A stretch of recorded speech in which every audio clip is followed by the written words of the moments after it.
foofu la ca cabinet du chef du gouvernement de Ousmane Sonko. Vu le décret 2005-14-31 portant répartition des services de l'État doon nga wax démb wàllum changement yi nga xam ne ñu ngi koy nemmeeku bi la yoon dañu gis en tout cas ay changement dans le cabinet du premier ministre Ousmane Sonko dans les services de la primature. Parmi ces changements mën nañ ci wax li nga xam ne rek moo di institution dans le cabinet même du premier ministre de conseil national des transports aériens. Oui, donc mesure boobu ñu ngi ko annoncé woon bu ñu fàttali ko le 3 avril bi la ñu daal di génn ci réunion bu ñu doon def réunion interministérielle ci wàllum aéroport international Blaise Diagne ak Air Sénégal. Donc ay changements yoo loo xam ni ñu ngi koy def juste rek pour gën a mën a contrôler secteurs yi nga xam ni ñu ngi en tout cas ci biir réew mi. mais li muy def nii. li moo dal xel. oui. Ousmane va être le centre névralgique de toutes les grandes actions yi nga xam ne moom mooy la état bi di engagé. il est magique. te man moo ma ci doy de. il est magique. man moo ma ci doy. parce que gis nga da ngay dafa am ay questions centrales yoo xam ne. oui. ki koy gérer. ki koy gérer il faut mu nekk sérieux. oui. pour que ñu mën di diligenter questions yi ni mu gën a gaawee. moo tax boo xoolee question yu am solo yëpp. ak bànqaas yi am solo yëpp Ousmane da ko jël centraliser ko. avec des équipes. su ko defee pour diligenter ay problèmes dafay gaaw. effectivement. parce que le problème bi ngay wax léegi nii. mais question yooyu suñu ko réglé wut. le plus rapidement possible.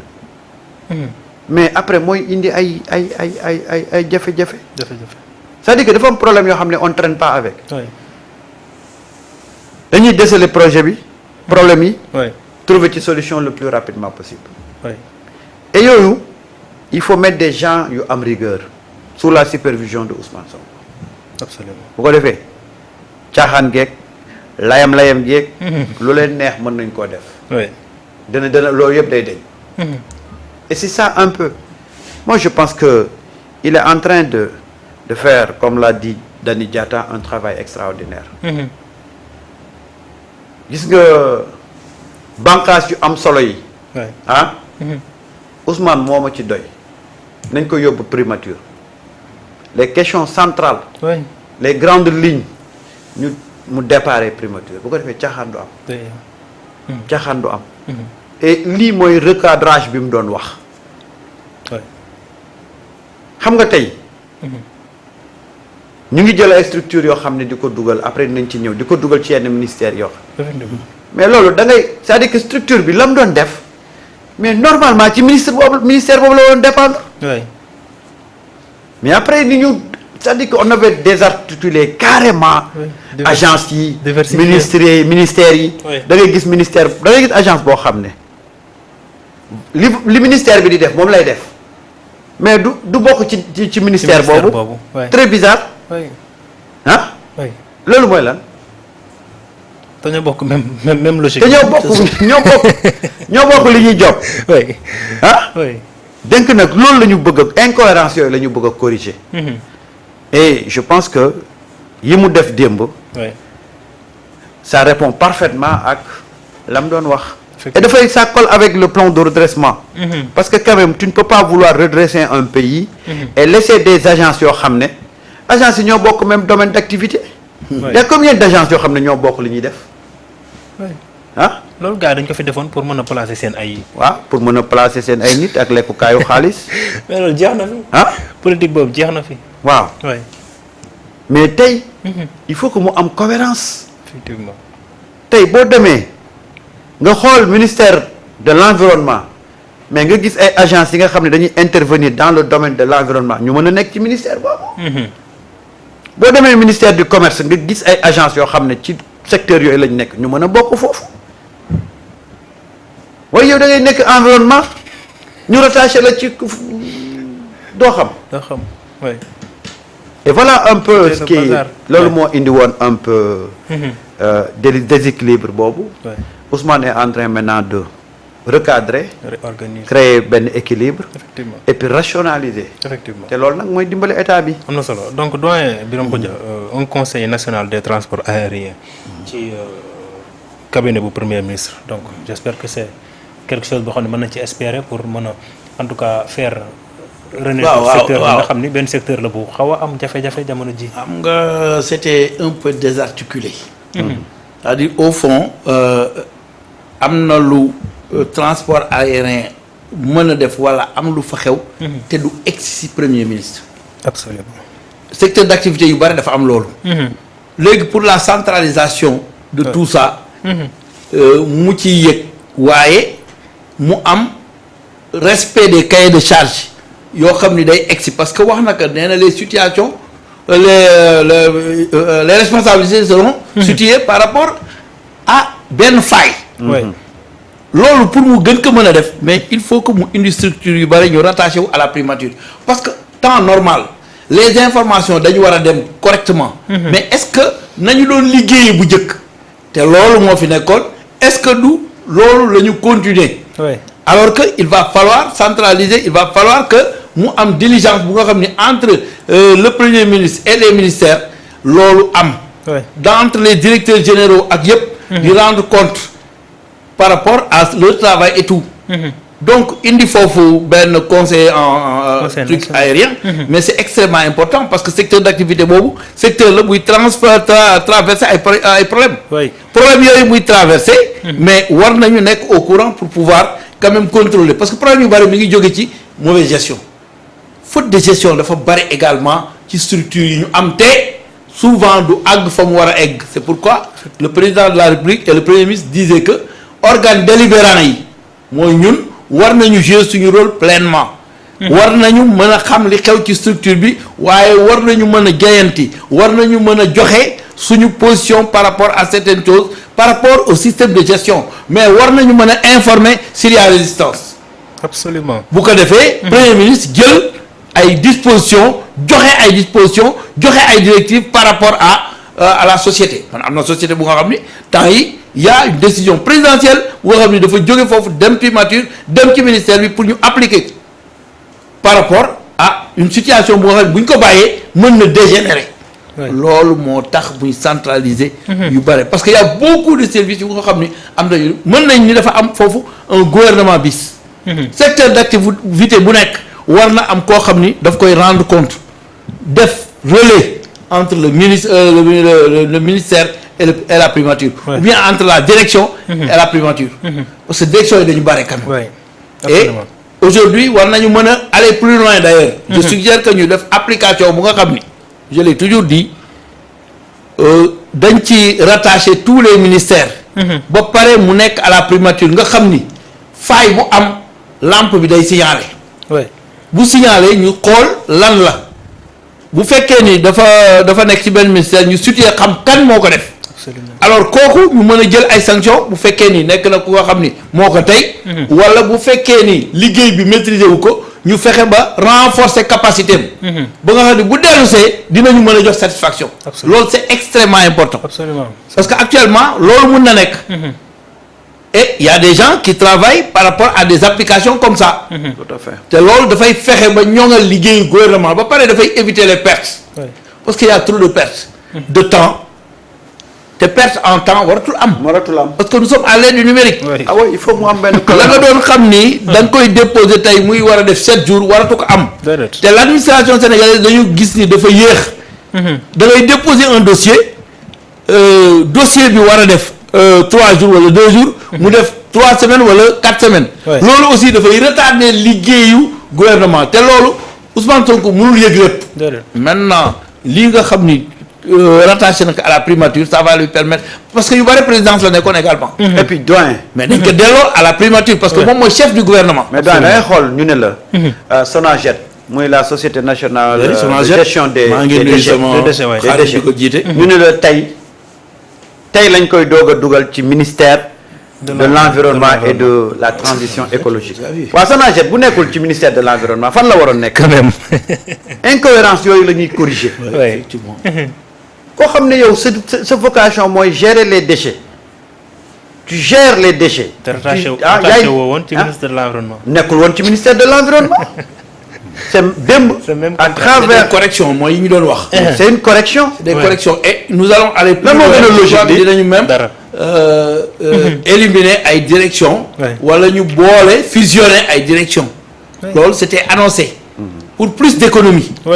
parce que y a trop de directions, il y a des directions qui font exactement la même chose. Tout à fait. Quand même. amul benn différence. loolu nag gâchis la. ci lu nga xam ni lu ñuy woowee efficacité efficience ak performance. boo ko bëggee am. il va falloir que nga rattacher yi nga xam ni ñoo bokk liggéey. pour plus d'efficacité et plus d'économie. et puis plus de cohérence. effectivement. oui parce que Sonaged nga génn ko mais ci Sonaged tey boo ko dugaloon environnement foo koy dugal. moo ma jaaxal. parce que amoon ministre des déchets. waaw c'est-à-dire que en fait y avait une incohérence boo xam ne. ñu nuyu Khalifa Sarr. directeur de la Sonaged. waaw ñu ne la wax nga ko sànq.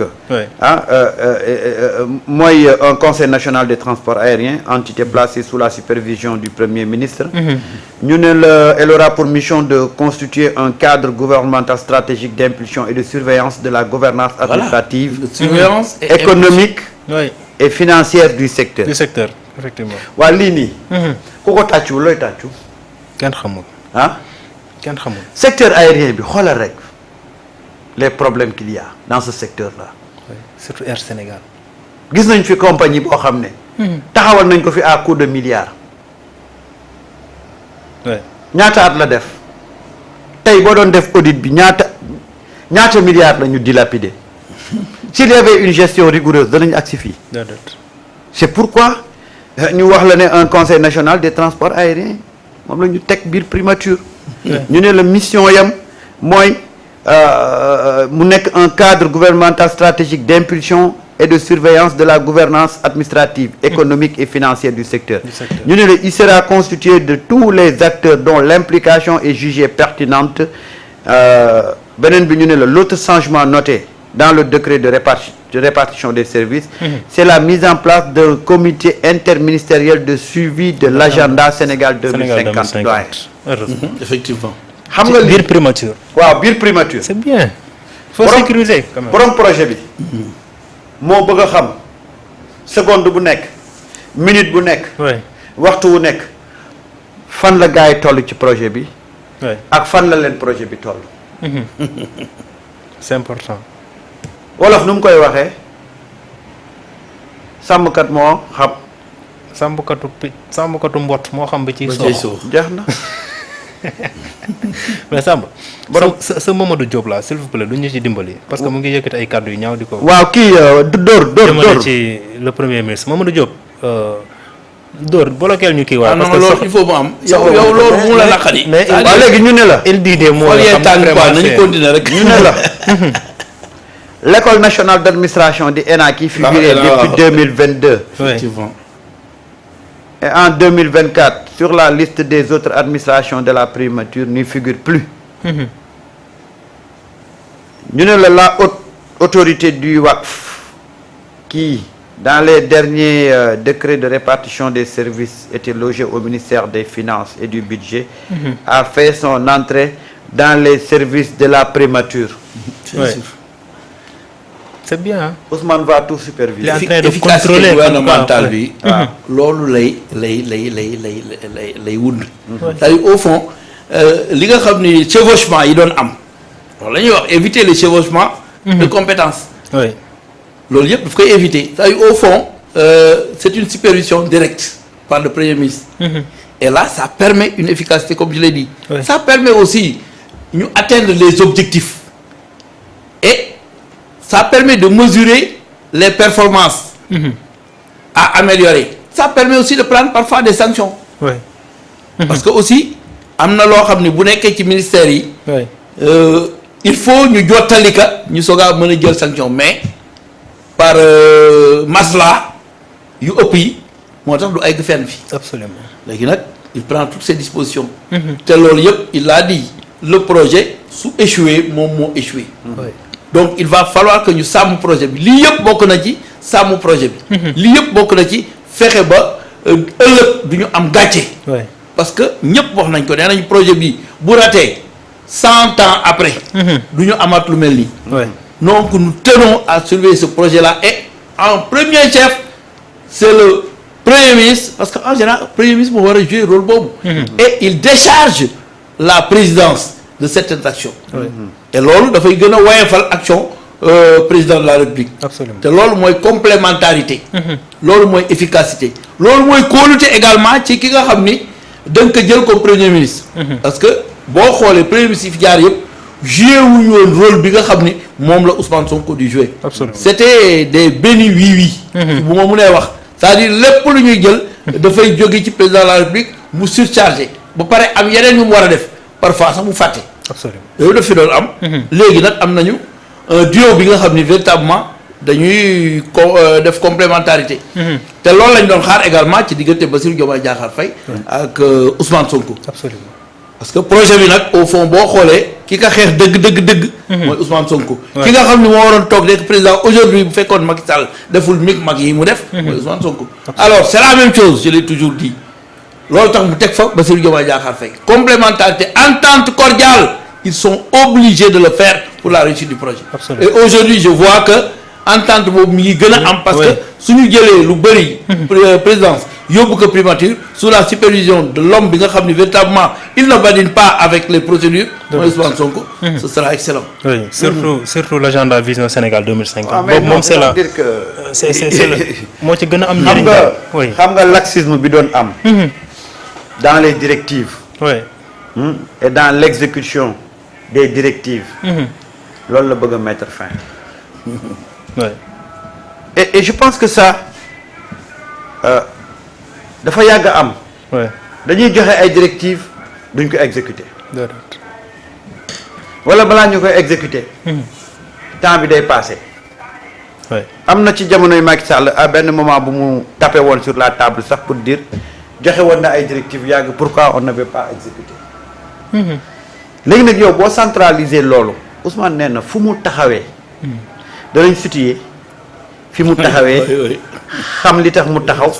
xam ki ko taxawal. absolument il a été très clair. et je pense que loolu mooy tax képp koo xam ne da nga war a exécuter une tâche. di nga ci ànd ak farlu. oui parce que combien de fois ay kilifa joxe ay instructions pour ñu war ko exécuter benn nit. ci coobaree boppam mu bloqué lépp. oui mais quand tout est contrôlé à partir de la primature. fu mu caŋee rek danañ xam ne fii la caŋee. te bul fàtte ni bi mu demee Chine. wax na ni rencontré na fa ay partenaires yu ni déplacé wu ñëw ba ñëw Sénégal. waaye war a gis ay directeurs généraux waaye ay ministres mënuñu leen gis ba ñibbi. loolu am na si bi mu demee Chine on lui a expliqué ça. te loolu man toog naa fii wax ka. am na ay partenaires yu nga xam ni dañuy jóge extérieur. ñëw fii am lu ñu war a lijjanti ci Sénégal di demander à avoir un ministre ou demander à avoir un DG. mais dañ fi toog ba dañu mujj ñibbi. man am na partenaires yoo xam ne finalement man maa jóge fii dem Maroc pour waxtaan ak ñoom te li ñu doon indi. c'est extrêmement important pour le Sénégal. effectivement loolu yëpp defe naa lii ñu def. dina ko gën a ñogal. dina ko gën a dina gën a rendre visible. les missions des ministres. parce que la liste des ministères et les intérêts exaltés moo ci nekk. désignation des services direction agence établissement public rattaché à chaque ministère c'est-à-dire ku nekk. nga xam lan mooy sa cahier de charge. c'est extrêmement important. parce que bu leerul rek confusion day am te bu confusion amee rek. am porox ndollu te bu porox ndollu amee. gars yi jaar ca. mais c'est ça en réalité. en réalité si on te parle de système. du ay nit.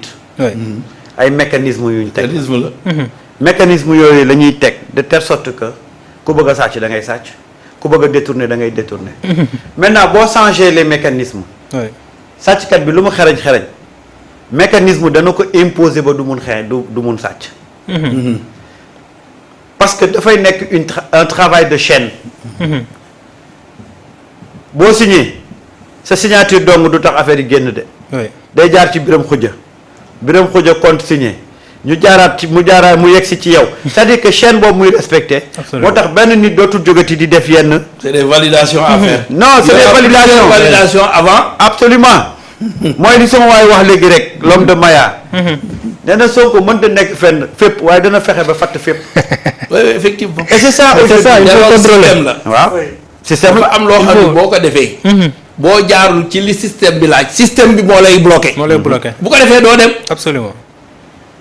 loolu dina gën a wàññi détournement yi nga xam ni dañ ko doon remarqué ci régime yi passé. Abdou Diop danaa ci wax incha allah. bu ma defee ay gëstu rek waaw bu ma defee ay gëstu rek incha allah Abdou.